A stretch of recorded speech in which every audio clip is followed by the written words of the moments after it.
This is Harry Kane to Real Madrid, the most logical transfer that I believe will happen this summer, because when I watch, look, the Premier League, there's a massive problem around Manchester City at the moment and the gap with Manchester City and how they close that gap. But there's also a big problem in La Liga, as we saw with the watch along on Saturday, in relation to the massive gap between Barcelona and Real Madrid and how they solve that. And for anybody who watched that game, it was quite interesting to see that Real Madrid actually dominated that first half and should have gone in at least 2-0 up. But the reason they didn't is they are so reliant on Ronaldo.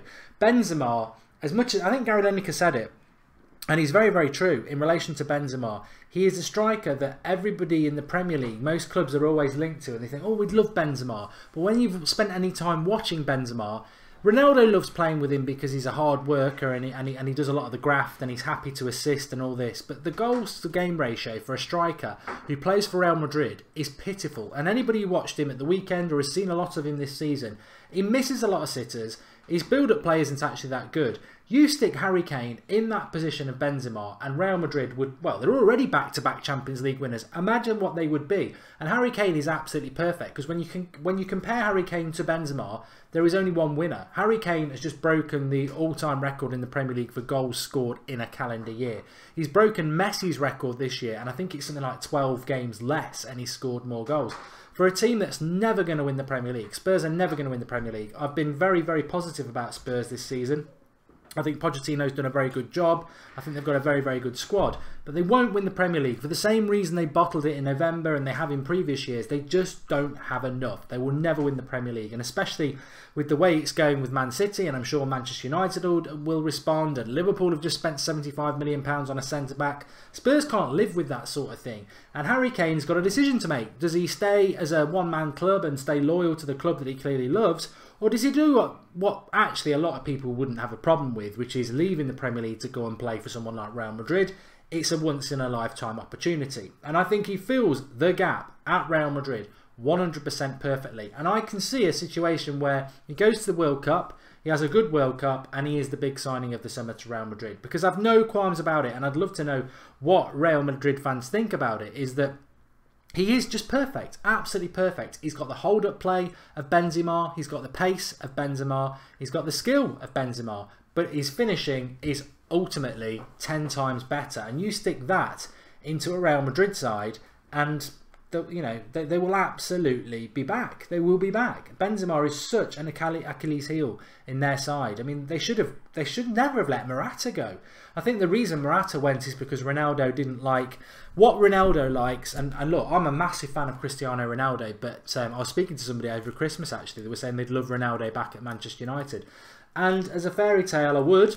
But actually, the more I watch of him lately, and I've always been his biggest fan, it's Team Ronaldo, it's brand Ronaldo. If he doesn't score the goal, he doesn't really want to celebrate. And he gets quite petulant when things aren't going his way. And I think that is the problem, and that's why Morata left Real Madrid, because Ronaldo wants everything around him, and Benzema's happy to do that. Benzema's happy to lay chances to him on a plate, whereas Morata was, as a striker, needs to be a little bit more selfish.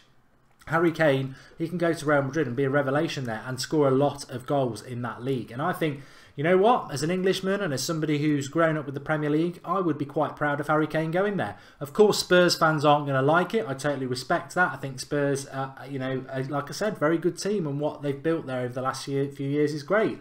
But I don't, in your heart of hearts, can you really see Harry Kane winning a Premier League at Spurs? Can you see him win a Champions League at Spurs?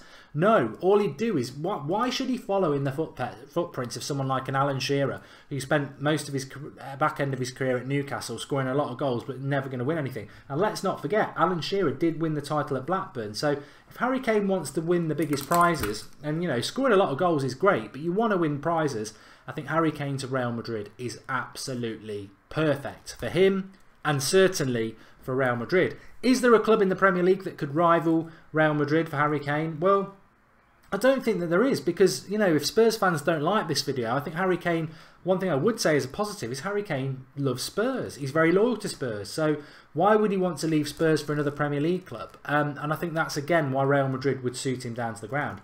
And what Premier League club anyway? Look, Pep Guardiola's not going to go for that sort of player. Arsenal he's not going to play for. Liverpool, he's got more chance of winning a title at Spurs than he has at Liverpool. Chelsea, again, that London connection, he's not going to do that. Manchester United would be, and obviously I'm a United fan, would I want Harry Kane at United? For a long time I didn't really see the difference between Lukaku and Kane, but I think this season we really are seeing it. Harry Kane's gone up a few levels. He's performing in the Champions League. Lukaku, still a very good striker, but still questions about him against the biggest clubs, whereas Kane has exercised those ghosts. So I would obviously prefer Harry Kane over Lukaku, but for the reason is we have got Lukaku, it isn't going to happen. So yeah, the obvious route for Harry Kane for me is out of England to Spain and Real Madrid.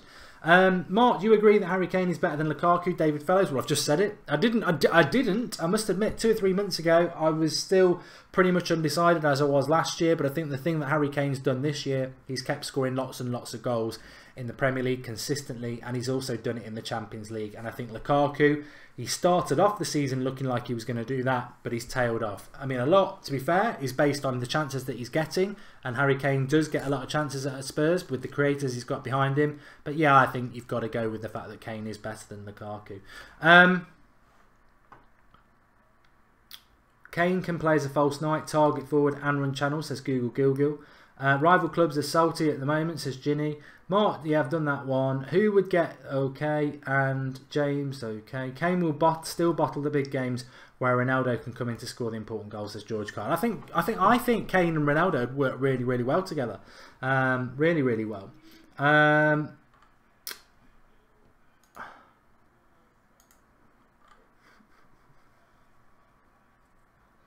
have a look. What else people are saying? Kane is world class without a doubt, says Pratik. And can Kane do it? Can Kane do it with a club and win club trophy? Says George Cole. I think he deserves that right. He's not going to do it at Spurs, unfortunately. And John Narty is very right. Nobody can say that Paul Pogba for 90 million is overpriced anymore when Liverpool are willing to pay 75 million for Virgil van Dijk. And I know this is going to cause George to choke on whatever he's got in his mouth at the moment, but I personally believe that Van Dijk is no better than Chris Smalling, and I say that with a total straight face. I like Chris Smalling. I'm not saying Chris Smalling is one of the best centre-backs in the world, but I think Chris Smalling's as good as Van Dijk, and I've seen a lot of Van Dijk, and I don't think Van Dijk is sensational. I think he's a good centre-back. I don't think he's sensational. I think he'll improve Liverpool because Liverpool have got rubbish centre-backs, but he's not. I wouldn't put Van Dijk in the top 5 centre-backs in the Premier League, and yet Liverpool want to spend £75 million on him. Crack on. And another player from Southampton.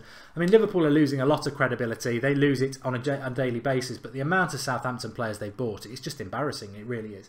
I don't know what it is about Kane, but he is something special, says Brevy Boy. I agree with that.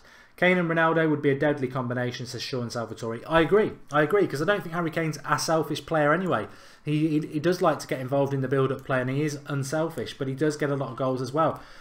Also, I think Ronaldo would get more out of the Kane partnership than he would with the Benzema. I think the Benzema partnership, I don't know why he likes it so much, because I've seen Benzema a few times this season. I'd be highly frustrated with it. He misses sitters, his final ball's not that good.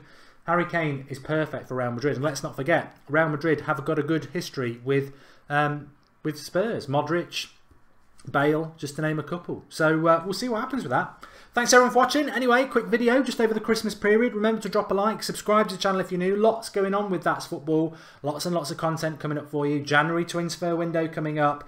As somebody just said there, the Van Dijk deal could kickstart this transfer window, but not necessarily in a good way. Not necessarily in a good way.